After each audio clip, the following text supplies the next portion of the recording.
At the beginning of the anime, we see a girl fleeing through a forest, evading a group of guards who are in hot pursuit.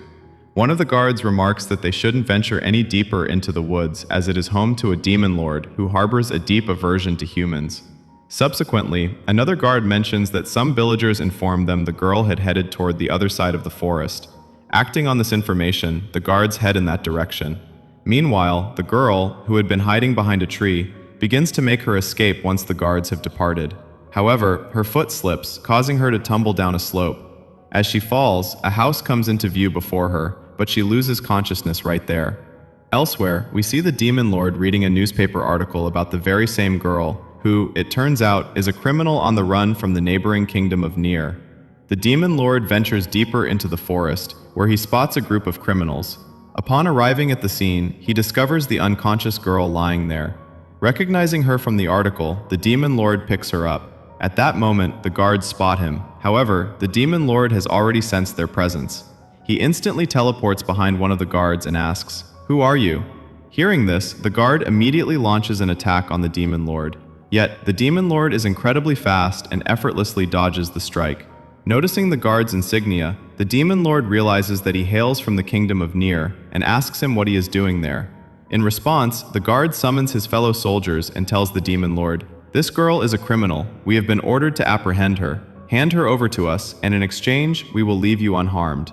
The demon lord, however, refuses to comply, and upon hearing his refusal, the guards collectively launch an attack against him. However, he evades all of their attacks and, using his ice magic, freezes them right where they stand. The guards gaze upon the demon lord's face. Upon seeing his striking black and white hair, they are overcome with terror and ask, "Are you the demon lord?" To this, the demon lord replies, "I am indeed, the great demon lord who resides deep within this forest." He then uses his magic to manipulate their minds, causing the guards to declare, "We shall go and inform the king that the girl was killed by a beast." Having said this, they begin to depart, while the demon lord carries the girl back to his home. When the girl regains consciousness, the demon lord offers her a drink, which she gratefully begins to sip. The demon lord then asks her, "How did you end up unconscious in this forest?" She explains, "I spotted this mansion, but before I could reach it, I lost consciousness." The demon lord, having read about her in the newspaper, remarks, "You are the fiancée of the second prince of the Nero's kingdom. Your name is Carlotta, isn't it?" Carlotta begins to tremble, but the demon lord approaches her and says, "I can tell simply by looking into someone's eyes whether they are speaking the truth or lying." Hearing this, Carlotta bursts into tears. Seeing her weep, the demon lord asks, "Why are you crying?" She replies, "You are the very first person who has ever helped me."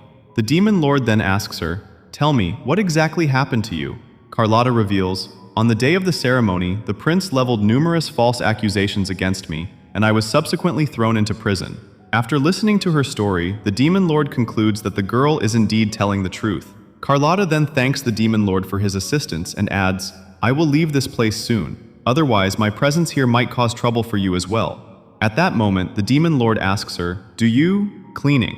She reveals that she is skilled at cleaning, and Carlotta tells him that she is actually very proficient at housework. Hearing this, demon lord is pleased and tells Carlotta, "I can offer you a job as a maid in my home. That way you can stay here. You won't have to worry about food or shelter."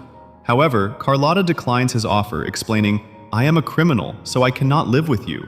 Demon lord then confides in her, "I live alone in this forest and I don't enjoy socializing with other people either, but I can understand your situation. Just like me, you have been betrayed." He then opens up about his past, revealing, "I am not the demon lord. My real name is Alan Crossword. I used to be an adventurer. I joined a party, but they merely used me to break the seal on a temple, and afterward, they trapped me there." Hearing Alan's story, Carlotta becomes emotional. Watching her reaction, Alan thinks to himself, "She truly has a pure heart." Carlotta thanks Alan for the offer but reiterates, "I still cannot accept your proposal." Upon hearing this, Alan realizes, "Now I must resort to my final plan." He then casts a death curse upon himself. He tells Carlotta, "If you do not do as I say, this death curse will kill me." Terrified by this revelation, Carlotta freezes in fear. Alan presses on, "Surely you wouldn't want an innocent person to die because of you." Reluctantly, Carlotta accepts his offer. Afterward, she thoroughly cleans Alan's house. Seeing this, Alan is delighted and remarks, "Looking at you, one wouldn't think you come from a noble family." Alan then begins to ponder, "When I rescued her in the forest, I noticed her hands. They were quite rough." He realizes that Carlotta had merely been given the title of a noble. In reality, she was treated no better than a maid. Carlotta then approaches Alan and says, "You help me with the chores, and I know you are capable of handling the housework yourself. Therefore, I don't think I'm needed here anymore." To this, Alan replies, "My house is usually a mess, and I don't know much about housekeeping. That is why I want you to stay here and work as a maid." Carlotta agrees to his request. Alan then tells her, "There are no chores left until dinner, so feel free to read books in the library or take some rest." Having said this, Alan heads to his study. He tells Carlotta, "I have some work to finish, so please don't disturb me." Carlotta acknowledges his instruction. Alan then reflects, "I can't bring myself to abandon people in distress. Yet, I don't particularly enjoy socializing either." With that, he begins working on his paperwork. As he works, he eventually drifts off to sleep. When he finally finishes his tasks, he looks up to find Carlotta sitting on the floor nearby. He asks her, "What are you doing here?" Carlotta replies that she was simply waiting for him to finish his work. Hearing this, Alan is taken aback, thinking to himself, "That seems incredibly boring." He then asks Carlotta more about herself. She reveals, "I don't really have any hobbies." Alan asks, "What did you do all alone while you were with the noble family?" Carlotta replies, "I was mostly just made to work." Hearing this, Alan is shocked and asks, "Surely you must have at least a few good memories." Carlotta responds, "A few months ago, my sister Natalia gave me some fruit, even though the fruit itself tasted quite good. It wasn't much, but I was incredibly happy to receive that gift." Upon hearing this, Alan wonders to himself, what kind of life has she actually led? I had a blast during my time at the Magic Academy. I even blew up quite a few things with my experiments. But it seems all Carl knows how to do is work. She doesn't have a clue about having fun. Well, I'm going to show her what real fun looks like. Alright, Carl, I'm going to teach you how to have fun. Later, he returns from the city laden with various supplies. He asks Carl, "Are you ready to have some fun?" Carl looks at him and asks, "What exactly is fun?" Alan explains, "Having fun makes us feel wonderful. It's incredibly enjoyable." Carl responds, "I'm not going to do anything bad, am I?" Alan assures her, "I'm not going to make you do anything illegal, so there's no need to be afraid." With that, he uses his magic to conjure up a massive spread of sweets. Carl asks, "What is all this?" Alan replies, "This is our dinner for tonight, and we're going to enjoy every bite." Having said this, he begins to eat. Carl objects, "We shouldn't be eating this many sweets. We ought to be having a proper, balanced dinner." Hearing this, Alan tells Carlton that your family never treated you well. You were just a servant to them, and they didn't even give you good food. After saying this, he gives Carlotta a cake to eat, but Carlotta refuses to eat it. Seeing this, Alan puts the death curse on himself again and tells her that if she doesn't listen to him, she will die from the death curse. Carlotta agrees and tastes the cake. As soon as she eats it, she starts crying. Alan asks her if she didn't like it. Carlotta tells her that it's not like that. In fact, no one has ever treated her so well, and she's never eaten anything so good. Alan tells Carlotta that there's no need to cry. "I'll teach you to enjoy yourself and take you to the best places in the world so that you won't be bored. I'll show you the best things in the world. I'm going to make you the happiest person," Carlotta says, delighted. She asks him, "Why are you doing so much for me?" Alan replies, "These are all my hobbies. I want you to be a part of them." Carlotta tells Alan, "I'll never be able to return this favor." Alan tells him, "Don't think about it. I guarantee you, as long as you're with me, I'll keep you incredibly happy." Carlotta becomes overjoyed after hearing Alan's words and starts eating his cake. Alan eats his cake and he also enjoys it. He then feeds Carlotta the cake with his own hands, which makes Carlotta happy. We then see Alan writing down all the naughty tasks in a book. He then reads through the various tasks in the book. He finds one task particularly strange, so he throws it away and says, "I can't teach Carlo this lesson." He then enters the room, and Carlotta is outside, and she tells Alan that he woke up too early. Alan tells her that he fell asleep in his study while working. Alan then asks Carlotta, "What are you doing, Carlotta?" Alan tells her, "You shouldn't work so hard, and I didn't hire you here to do so much work." Carlotta replies, "This is my daily routine, so nothing's going to happen to me." Carlotta then tells Alan, "I'm going outside to clean, so you should go and sleep." Alan thinks that Carlo is very nice, and even though his family has treated him very badly, if I were in Carlo's place, I wouldn't have left them all. Alan hears a voice outside. A girl has come to visit Carlotta, who is a beast girl. Alan then comes out and tells her, "This is my new maid. She's very nice, so she won't be able to talk to you."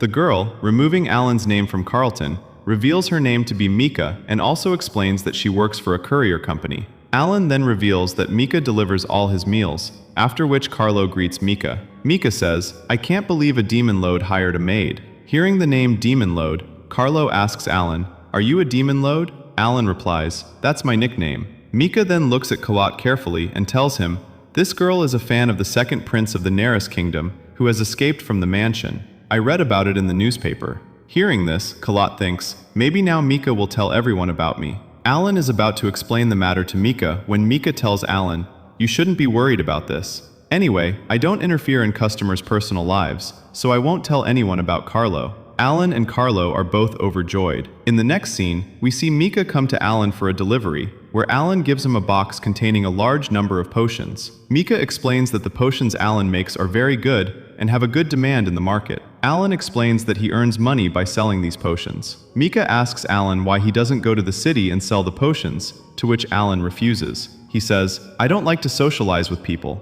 Anyway, people get very scared when they see my face, and they think I'm an evil sorcerer. A few months ago, some children came to this forest to see Demon Lord, but I stopped them all for the night and told them that this forest isn't safe for them, so I asked them to leave. But when they saw my face, they got very scared and ran away. Since then, I've been called Demon Lord, and everyone knows me as Demon Lord, but they don't know this. I don't know, I'm just a saucer, not a demon." Alan then asks Mika what kind of things his company sells, after which Mika gives Alan his company's catalog. Alan tells him, "You can take whatever you like." Carlo begins looking through the catalog and makes a list, giving it to Mika. "Alan, Carlton, I'll buy you everything in this catalog," he says. Seeing her so excited, Carlton becomes even more scared. "If Carlton bothers you, you should punch him. It'll make you feel better." Alan loves the idea and asks Mika if her company has something like this. The next day, Mika brings both Carlton and Alan's supplies, and Alan's supplies are in a large box. Seeing the box, Carlo becomes frightened and asks, "What did you order?" Alan opens the box. Inside is a large punching bag. Alan is about to perform a punching task with Carlton. Mika becomes very excited and tells Alan, "You're talking about this punching task." Alan tells her, "It's not going to be what you're thinking."